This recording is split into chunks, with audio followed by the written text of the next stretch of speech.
আম্মুকে বলছি মরে গেলে দাবি রেখো না। পুলিশের উপরে যে আমাদের অনেক রাগ। কেন রাগ কেন এত? আমার ভাইকে মারছে, মারা গেলে গেছি, ওদের গুলিকে আমরা ভয় পাই না। তুমি এখানে কেন আসছো? আমি এখানে আসছি আন্দোলন করতে। আন্দোলন করতে তুমি পারো? জি পারি। তখন দেখলাম পুলিশের দিকে তুমি তেড়ে যাচ্ছ কেন? জি পুলিশের উপরে যে আমাদের অনেক রাগ।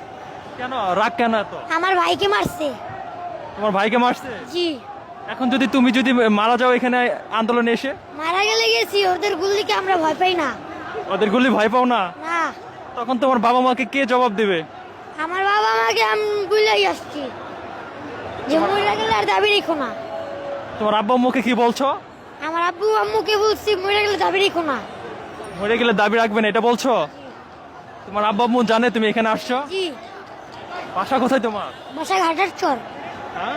ঘাটার চর। এত দূরে এখানে কিভাবে আসলে? এখানে গাড়ি দিয়ে আসছি। তুমি একাই আসছো? জি।